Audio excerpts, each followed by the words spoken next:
저는 이 시간 잊혀진 아버지라는 제목으로 하나님 말씀을 전하려고 합니다. 카톡에 보면 이모티콘이라는 것이 있습니다.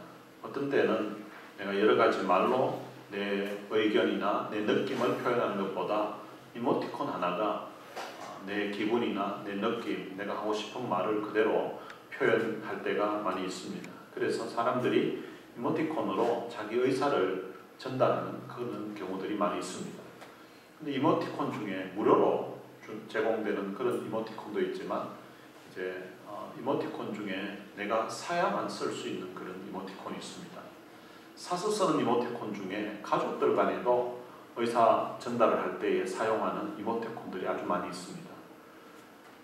부부 간에 남편이 아내에게 보내는 이모티콘도 있고 또 아내가 남편에게 보내는 그런 이모티콘도 있고요. 그리고 또 엄마가 아들에게, 또 엄마가 딸에게 보내는 이모티콘도 있고, 딸이 엄마에게, 또 아들이 엄마에게 보내는 이모티콘도 있습니다. 그리고 아빠가 딸에게, 그리고 아빠가 아들에게 보내는 이모티콘도 있고, 딸이 아빠에게 보내는 이모티콘도 있습니다. 그런데 가족들 간에 다 이렇게 이모티콘이 다 있는데 하나 없는 게 하나 있습니다. 혹시 뭔지 알고 계십니까? 아들이 아빠에게 보내는 이모티콘이 없습니다. 그러니까 아마 그 이모티콘 제작해서 판매하는 사람이 아들이 아빠에게 보내는 이 이모티콘은 만들어 봐야 살 사람도 없다고 생각해서 아예 아마 만들지를 않았던 것 같아요.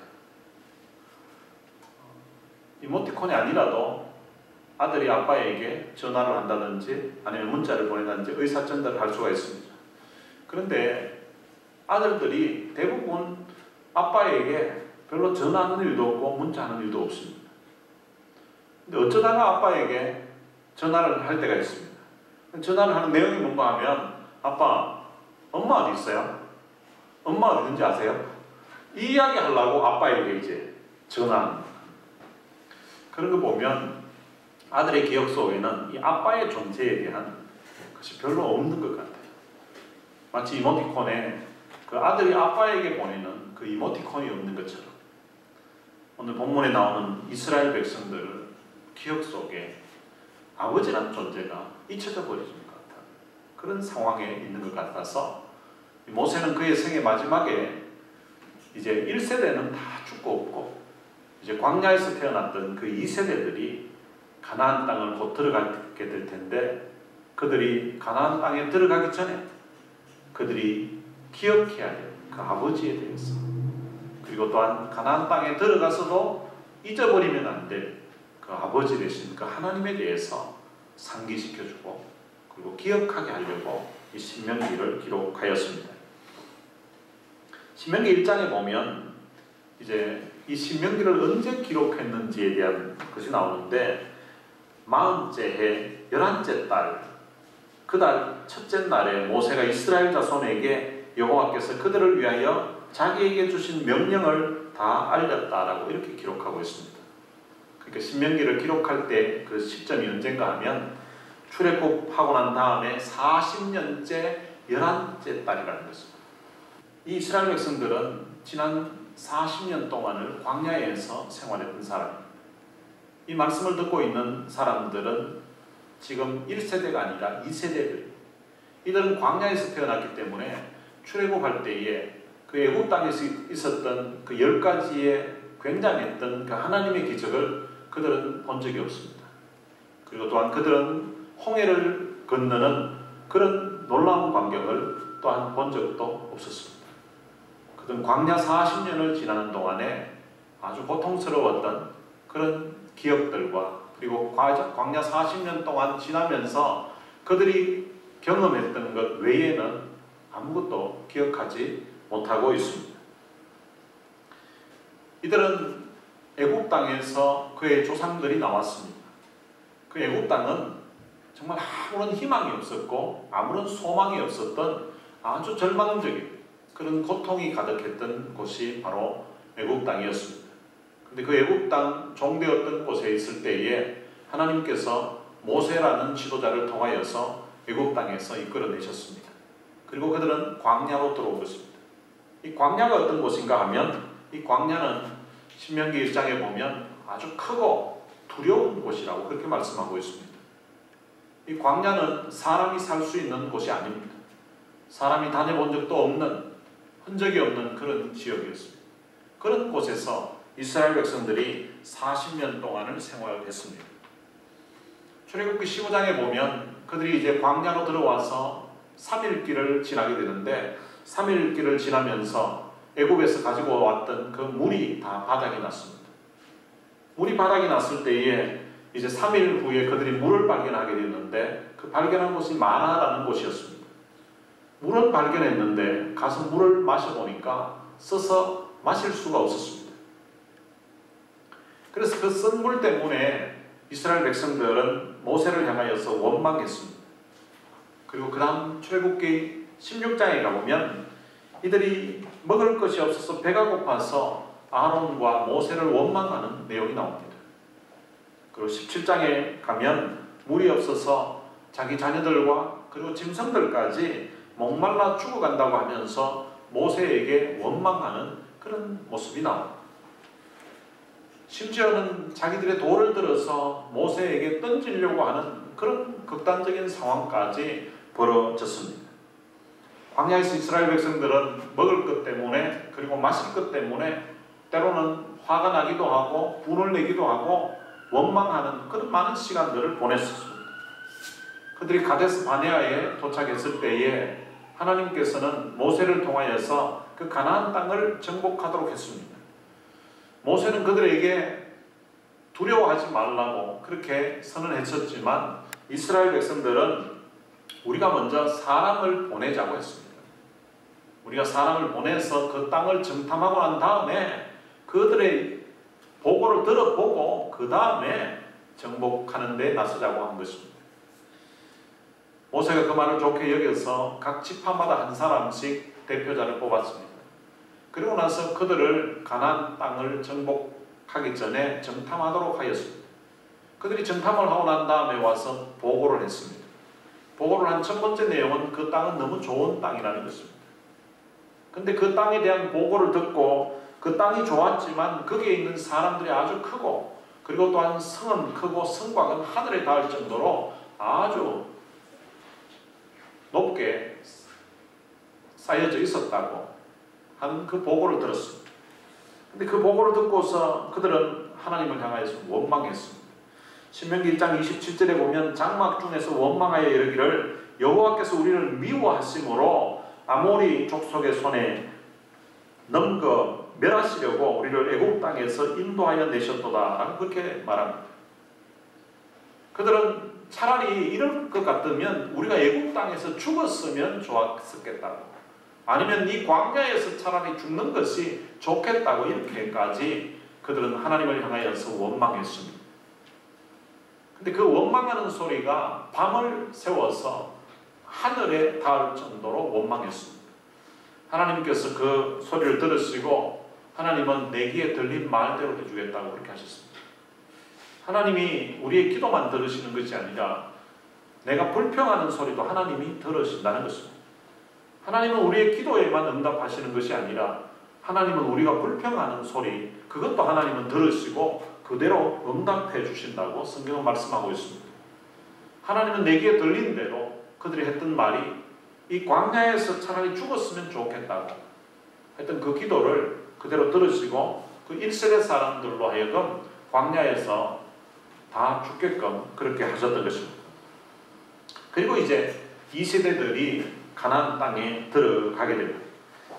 신명기 1장 30절에 보면 너희보다 먼저 가시는 너희의 하나님 여호와께서 애굽에서 너희를 위하여 너희 목전에서 모든 일을 행하신 것 같이 이제도 너희를 위하여 싸우실 것이며 라고 말씀하고 있습니다. 하나님이 애굽 땅에서 이스라엘을 위해서 싸우신 존재라는 것을 말씀하고 있습니다. 하나님은 애굽 땅에서 바로와 싸우셨고 그리고 바로의 군대와 싸우셨습니다. 그리고 또한 광야에서도 그들이 나올 때에 아말렉이 그들이 가는 길을 막았을 때에 하나님이 그들과 싸우셨다고 성경은 기록하고 있습니다. 그러니까 하나님을 이스라엘의 보호자가 되어서 이스라엘을 해치려고 하는 그런 세력이 있으면 하나님은 싸우시는 존재로 그렇게 표현을 했습니다. 그리고 또 모세가 하나님이 어떤 분인가에 대해서 기억시키면서 광야에서도 너희가 당하였거니와 사람이 자기의 아들을 안는 것 같이 너희 하나님 여호와께서 너희가 걸어온 길에서 너희를 안으사 이곳까지 이르게 하셨느니라. 하나님이 그들을 안으시고 이 광야를 지나서 여기까지 오게 하셨다라고 그렇게 고백하고 있습니다. 이스라엘 백성들 기억 속에는 광야에서 참 고생을 많이 했다고 아마 기억할 것으로 생각됩니다. 먹을 것이 없어서 고생했고, 그리고 또한 마실 물이 없어서 고생했고, 그리고 그들을 장막들 옮길 적마다 그들은 나름 고생했다고 그렇게 생각했을 것입니다. 그리고 그 고생은 이스라엘 백성들만 한 것이 아니라 모세도 똑같이 광야에서 지난 40년의 세월을 보내었습니다. 모세가 이스라엘 백성들을 애굽에서 인도에 낼 그 당시 나이가 80세였습니다. 여러분 80세라는 그 나이가 젊은 세대들과 함께 광야를 다니면서 생활하는 데에 아주 나이가 많은 세대입니다. 근데 그 80세의 나이에 그 광야길을 걸으면서 그 광야에서 생활했습니다. 모세 역시도 그 광야에서 많은 어려움을 겪었을 것입니다. 어쩌면 이스라엘 백성들보다 이 모세에게는 더 큰 마음에 어떤 부담감이 있었을 것입니다. 왜냐하면 그에게는 그 출애굽했던 그 이스라엘 백성들을 인도해야 되고 그들에게 먹을 것을 제공해야 되고 그들의 갈 길을 지도해야 되는 또 그 가운데 때때로 어려움이 있을 때에는 그 어려운 문제들을 해결해야 되는 그런 책임이 그에게 주어져 있었기 때문인 것입니다. 약 200만이 넘는 그 수많은 사람들을 인도하고 또한 다스리려고 하면 여러 가지 많은 어려운 일들이 있었을 것입니다. 그런데 이 모세의 입에서 하는 고백은 마치 하나님께서 그 광야 40년을 지나는 동안에 아버지가 자기 아들을 낳는 것 같이 우리들을 안아주셨다라고 그렇게 고백하고 있는 것입니다. 지난 40년 동안 이스라엘 백성들은 광야에서 먹을 것 그리고 마실 것 이것 때문에 나름 고민도 했을 때도 있었지만 그러나 지난 40년을 되돌아보면 그 조상들이 원망하다가 광야에서 죽은 사람은 있어도 배가 고파서 굶어 죽은 사람이 없었고 목이 말라서 죽은 그런 사람은 지난 40년 동안 한 명도 없었다는 것입니다. 한때 배가 고플 때도 있었고 목이 타들어갈 때도 있었지만 하나님께서는 만화의 썬물을 달게 만들어도 주셨고 그리고 또한 반석을 쪼개어서 물이 강같이 흐르도록 또 해주셨고 그리고 또 사막에서 그 광야에서 오아시스를 또한 하나님이 만나게끔 제공해 주시기도 하셨습니다. 뿐만 아니라 그들의 발이 부르트지 않도록 하나님이 도우셨다라고 그렇게 말씀하고 있습니다. 그리고 신발이 헤어지지 않도록 도와주셨다라고 말씀하고 있습니다. 그리고 의복이 상하지 않도록 하나님이 도우셨다라고 그렇게 말씀하고 있습니다. 여러분 신기하지 않겠습니까? 광야에서 40년을 지났는데 발이 부르트지 않았다는 것은 너무 놀라운 일일 것입니다. 그리고 또한 신발이 헤어지지 않은 것. 여러분 우리 아이들 신발 사줘보면 이게 얼마 지나지 않으면 막 신발이 막 떨어지고 이랬거든요. 그런데 그 광야에서 40년 동안을 그 비포장된 또 아주 험악한 그런 지역을 사람들이 다니는데 근데 그 신발이 헤어지지 않았다는 것입니다. 그리고 옷도 40년을 입었는데도 옷이 헤어지지 않았다는 것. 너무 놀라운 일 아니겠습니까? 그리고 음식도 그리고 마실 물도 제대로 없는 그 광야에서 지난 40년 동안 하나님의 특별한 은혜로 그들이 먹을 것과 마실 것을 공급받을 수 있었다는 이 자체가 모세가 돌이켜 생각해 보니까 하나님이 자기들을 안아주셨기 때문에 가능했다고 이렇게 고백하고 있는 것입니다. 다윗은 시편 23편에서 이렇게 고백합니다. 여호와는 나의 목자시니 내게 부족함이 없으리로다. 여호와가 나의 목자시기 때문에 내게 부족함이 없다는 고백을 하고 있는 것입니다. 다윗도 사막의 음침한 골짜기로 다닐 적이 있었다고 고백하고 있습니다. 그렇지만 그는 해를 받을 것을 두려워하지 않았다라고 또한 고백하고 있습니다. 그 이유는 주께서 자기와 함께 하셨기 때문이라는 것입니다. 마치 그 광야 여정을 지나는 동안 하나님께서 이스라엘 백성들을 안으셨던 것처럼 하나님께서 이 다윗을 안으시고 그 광야 같은 인생길을 지나갈 수 있도록 죽음의 계곡 같은 그런 길을 무사히 지나갈 수 있도록 하나님이 배후에서 역사해 주셨다는 것입니다. 광야에서 하나님이 모세와 이스라엘 백성들을 돌봐주셨던 것처럼, 그리고 또한 광야 같은 인생길에 하나님이 다윗을 하나님이 함께 하시면서 돌봐주셨던 것처럼 오늘 우리의 인생 여정 속에서도 하나님이 돌봐주셨다는 사실을 여러분들이 기억하시기를 바랍니다. 신명기 1장 33절에 보면 그는 너희보다 먼저 그 길을 갔으며 장막 칠 곳을 찾으시고 밤에는 불로 낮에는 구름으로 너희가 갈 길을 지시하신 자이시니라 라고 말씀하고 있습니다. 이스라엘 백성들은 그 광야 40년을 지나면서 가끔씩 이 위치를 옮길 때가 있었습니다. 가나안을 향해 가기 위해서 장막을 다른 곳으로 옮길 때가 있었는데 이게 한두 사람이 아니라 약 한 200만 정도 되는 사람이기 때문에 이걸 옮기려고 하면 이게 보통 일이 아닙니다. 옮길 장소도 넓은 그런 광야가 있어야 되고요. 안전한 지역이라 해야 될 거고, 그리고 또한 가는 길도 사막에 그 광야에 길이 없는데 길이 없는 그곳을 그들이 그 다음 옮길 장소를 찾아다녔던 것입니다. 일단 넓은 평지 같은 곳도 있어야 될 것이고, 그리고 또한 물이 있어야 될 것입니다. 자기들 나름대로는 그 다음 가야 될 지역이 어딘지 정탐꾼을 먼저 보내고 선발대를 보내서 괜찮은 지역을 나름대로 찾았을 것입니다. 그런데 이 모세는 지난 40년 동안 너희보다 먼저 그 길을 가시며 하나님이 장막 칠 곳을 찾으셨다고 그렇게 말씀하고 있습니다. 자기들이 사람을 보내서 장막 칠 곳을 찾은 것이 아니라 하나님이 먼저 가셔서 장막 칠 곳을 찾으셨다라고 그렇게 말씀하고 있습니다.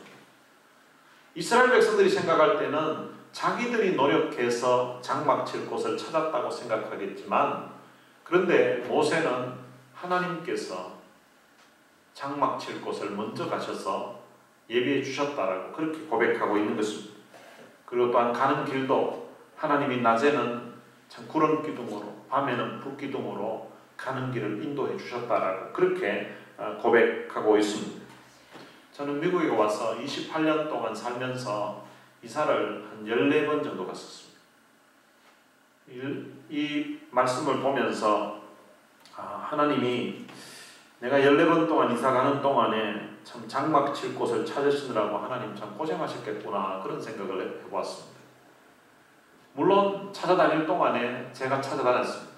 어떤 데는 이사 가기 위해서 한 2주 동안을 계속 그 동네를 돌아다니면서 빈집 없나 또 안에 들어가 보기도 하고 전화해 보기도 하고 하면서 보냈던 그런 때도 있었습니다.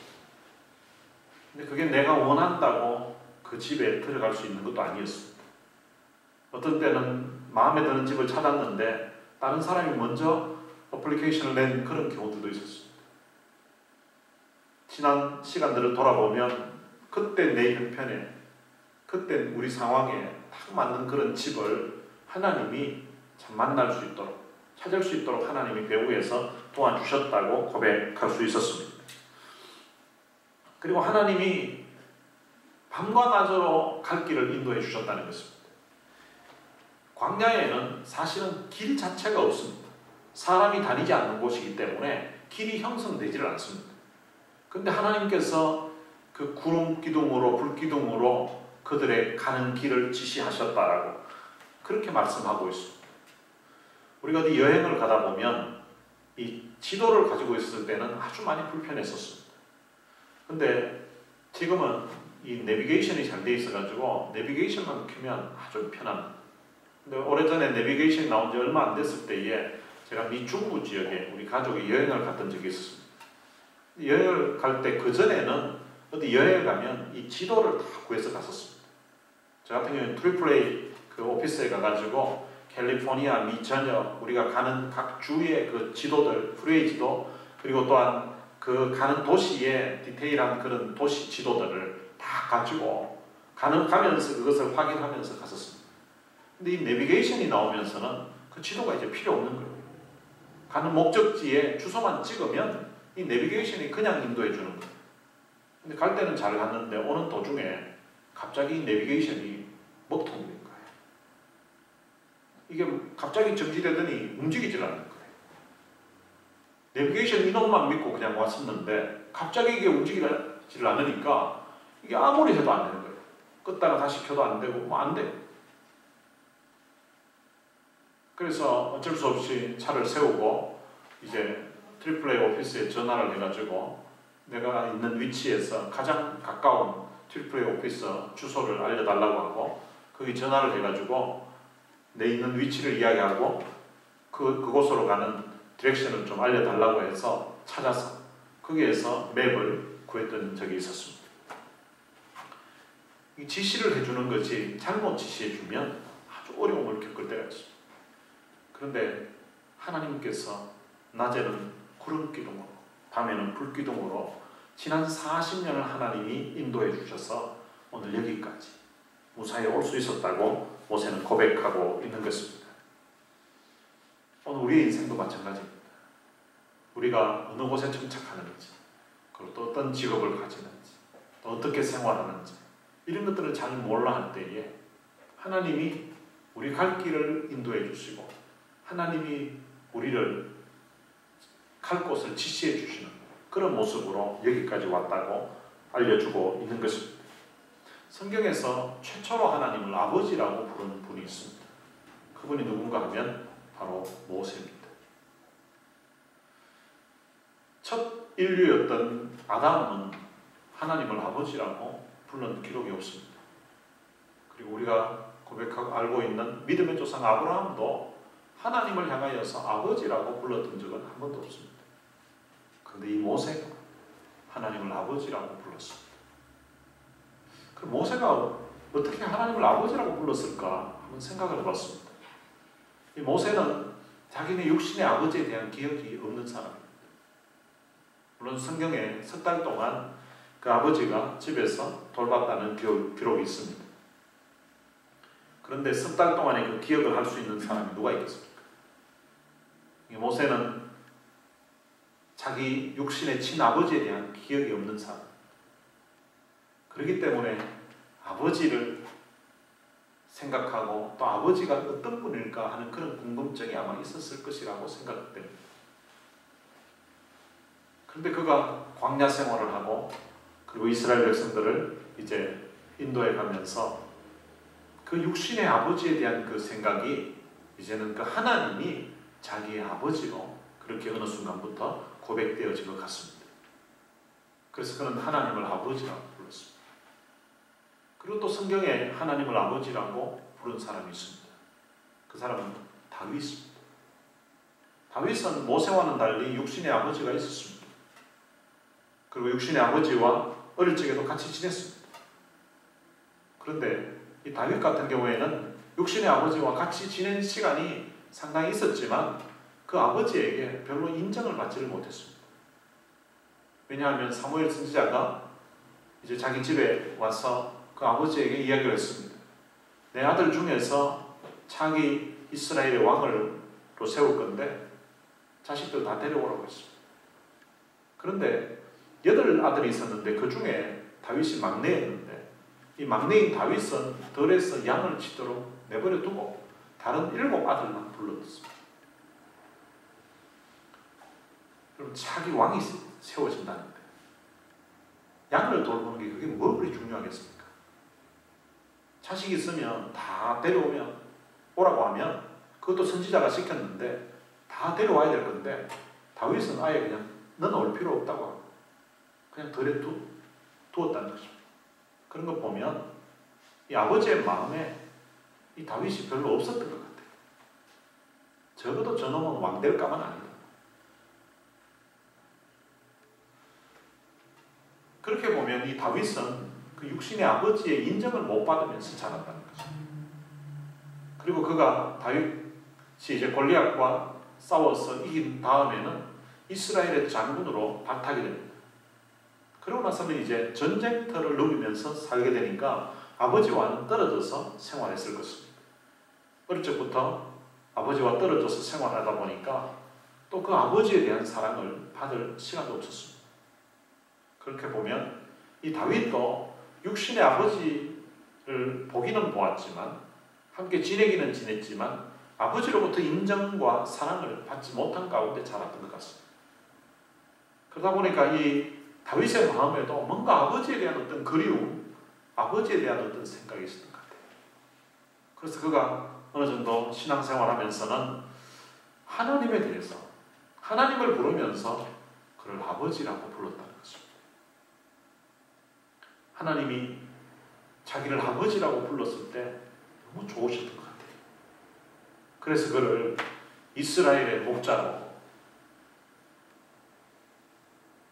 이스라엘의 통치자로 그를 세워주셨던 것입니다.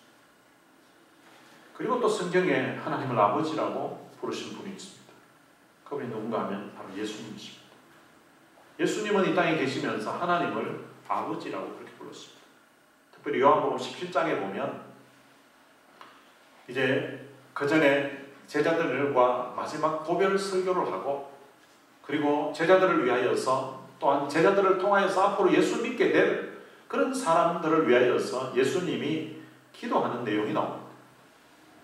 요한복음 17장은 1절에서 26절까지 있는 그렇게 길지 않은 내용입니다. 근데 거기에 예수님이 기도를 하는 내용이 실려 있는데요. 거기에 아버지라는 단어가 몇 번 나오는가 하면 39번 나옵니다. 절수가 26절인데 아버지라는 단어가 39번. 그러니까 매 절마다 평균 한 번 이상이 들어있다는 거죠.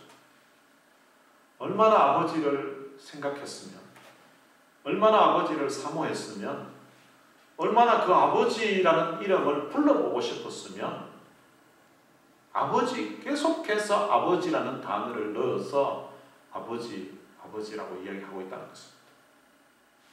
예수님이 하나님 아버지가 보고 싶어서 하나님 아버지가 그리워서 그런 의미로 볼 수도 있지만 또 한편으로 보면 그 기도를 듣고 있는 대상인 제자들 그리고 또한 앞으로 이 요한복음을 읽게 될 그런 성도들을 생각하면서 그들의 마음에 하나님을 아버지라고 기억하게끔 하기 위해서 계속해서 아버지라는 단어를 사용하고 있다는 것을 우리가 생각해 볼 수 있습니다.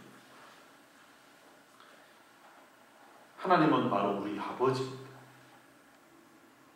아버지라는 존재는 생명을 전수해 주는 분입니다. 이 땅의 육신의 아버지도 그 아버지가 없었다면 적어도 오늘 우리는 이 땅에 존재할 수가 없습니다. 물론 어머니가 10달 동안 뱃속에서 우리를 품고 낳았지만 그러나 그 근본 씨가 아버지로부터 왔다는 거죠. 아버지는 우리에게 생명을 전해주신 분이에요. 그리고 뿐만 아니라 우리가 어려서 어느 정도 성장할 때까지 우리의 보호자가 되어주시고 우리의 인도자가 되어주고 우리에게 참 든든한 후견인이 되어주셨던 분, 그분이 바로 우리 아버지십니다.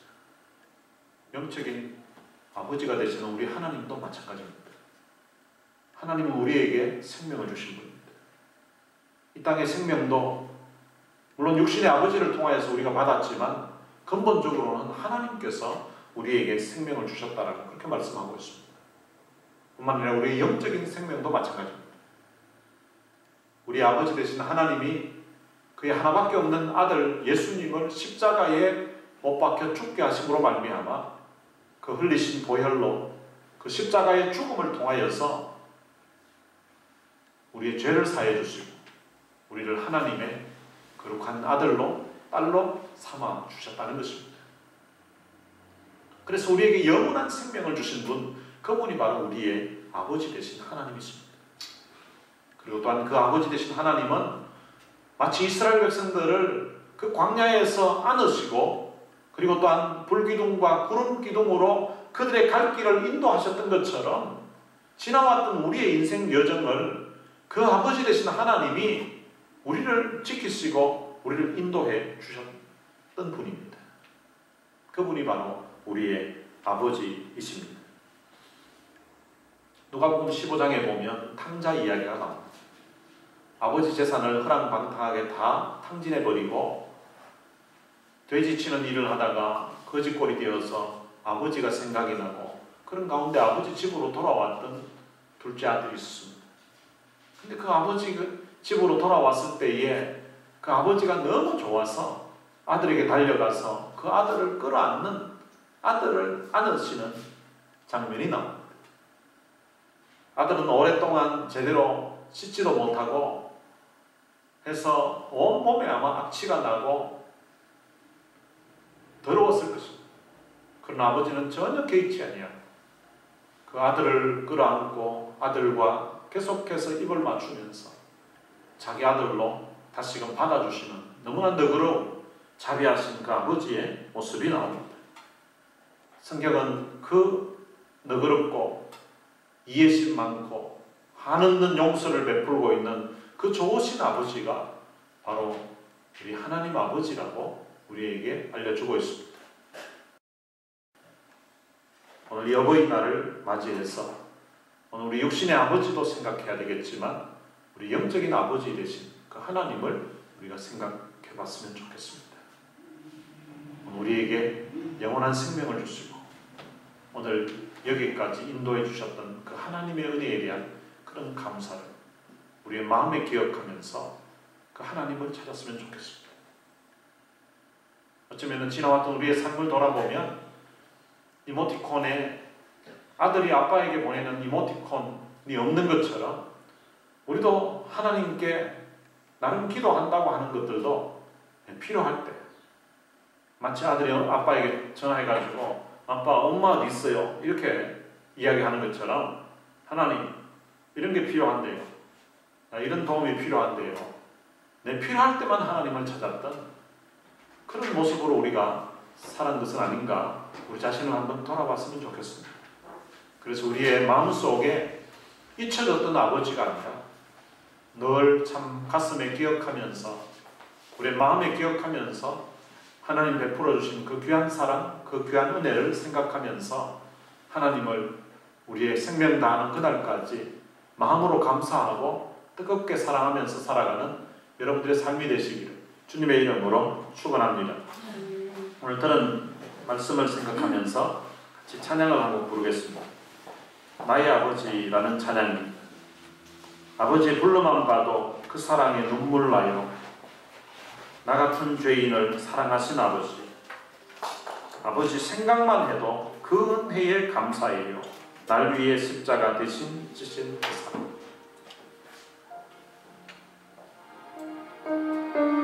이 찬양을 지난번에 한번 올려놓았더니 어떤 분은 이 찬양 들으면서 자기 육신의 아버지가 생각이 나서 울었다는 그런 글을 올려놨더라고요. 이 찬양 부르면서 여러분들이 육신의 아버지를 생각해봐도 괜찮겠고요. 그리고 또 하나님 아버지도 한번 생각해 보시면서 그렇게 불렀으면 좋겠습니다. 같이 찬양하시겠습니다.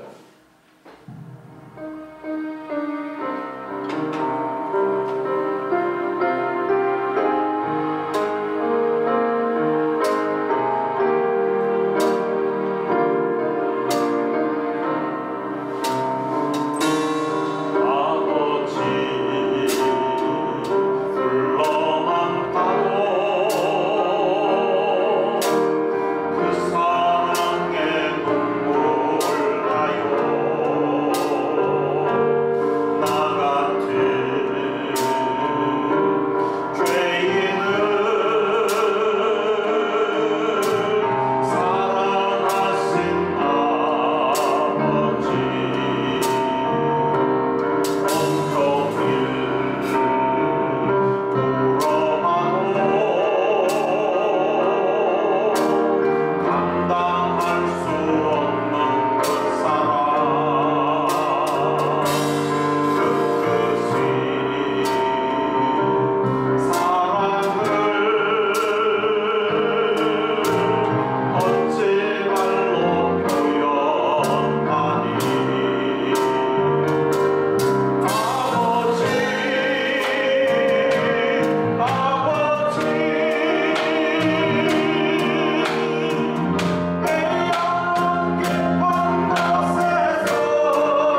한번 생각해 봤으면 좋겠습니다. 여러분들은 아버지라고 하면 어떤 이미지, 어떤 생각이 떠오르십니까? 저희 아버지는 제게 너무나 참 자상하고 너무 참 좋으신 분이셨습니다. 제게뿐만 아니라 온 동네 사람들에게 또 교인들에게도 존경받는 그런 장로님이셨습니다. 저희 아버지는 제가 23살 때 군대만 제대하고 난 다음에 지금 60세를 막 넘기시고 일찍 돌아가셨습니다.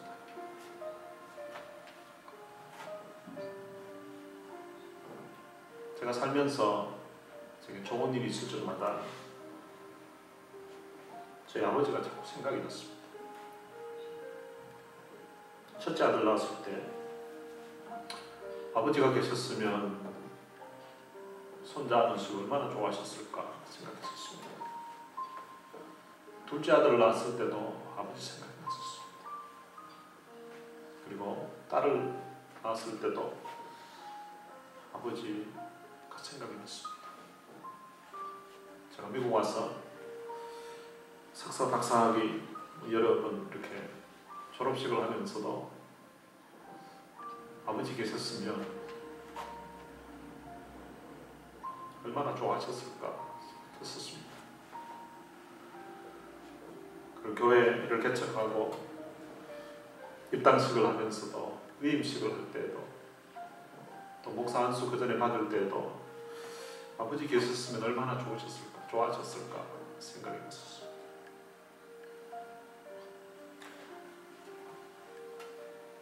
여러분들 중에는 아버지가 아직도 살아계신 분이 계시죠? 살아계시다면 살아계실 때 이모티콘에 아들이 아빠에게 보내는 이모티콘이 없더라도 전화라도 자주 하시고 문자라도 보내시고 아버지에게 고맙다는 말, 아버지에게 사랑한다는 말을 자주 해드릴 수 있으면 좋을 것 같습니다. 그리고 또 이 시간 우리 영적인 아버지 되신 우리 하나님을 한번 생각해 봤으면 좋겠습니다.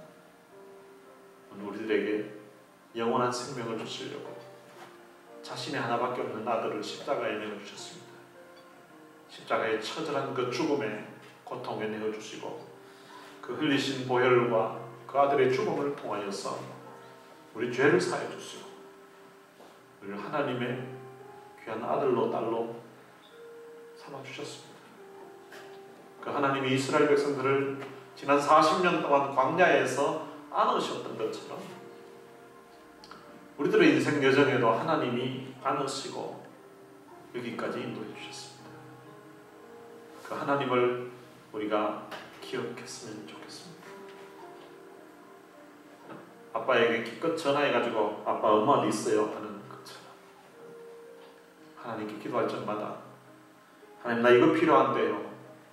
이거 왜 안 도와주시냐고 하면서 그냥 불평 섞인 너저로 하나님 앞에 이거 달라고 하는 그것만 하나님께 해야 될 대화의 전부가 아니라 하나님께 받은 사랑이 너무 감사해서 하나님께 받은 은혜가 너무 고마워서 하나님 오늘은 제가 특별히 하나님께 필요한 것도 없는데 그냥 하나님께 감사해서 하나님께 이런 말씀 드리려고 이렇게 기도의 자리로 나왔습니다 하면서 하나님 앞에 받은 사랑, 하나님께 받은 은혜에 감사하다는 그런 내용으로 또 기도의 시간을 보내는 그런 날도 여러분들의 기도 속에 좀 있으면 좋겠습니다.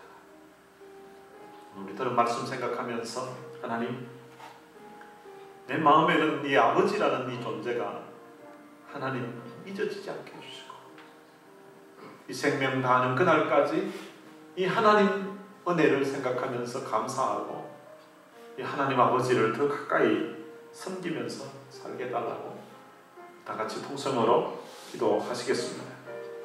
하나님 아버지 은혜를 감사합니다.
아버지 은혜를 감사합니다. 오늘 어버이 주일을 맞이하여서 오늘 육신의 아버지도 생각할 수 있도록 하시고 뿐만 아니라 우리 영적인 아버지 되신 우리 하나님을 다시 한번 우리 마음에 기억할 수 있도록 해주신 것 감사합니다.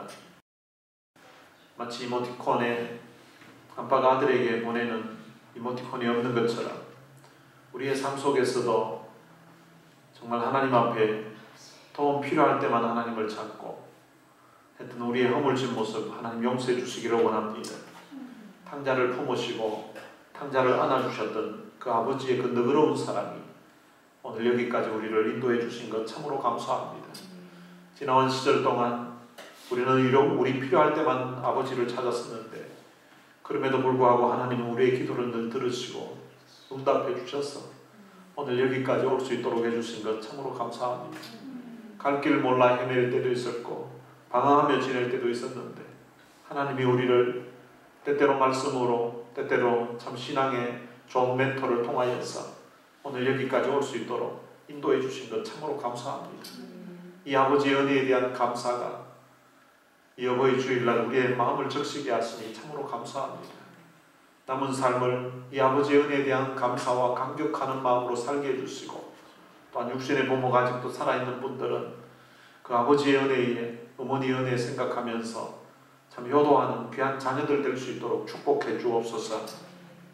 우리 주 예수 그리스도의 은혜와 하나님의 무한하신 사랑과 성령님의 위로교통 충만하시니 육신의 부모에게 효도할 뿐만 아니라 오늘 우리에게 영원한 생명을 주시고 오늘 여기까지 우리를 인도해 주신 그리고 앞으로도 영원토록 우리를 인도해 주실 그 하나님 아버지께 참 감사하며 살 것을 마음에 다짐하는 주의 귀한 자녀들 머리머리 위에 이제로부터 영원토록 함께 있을지어다. 아멘.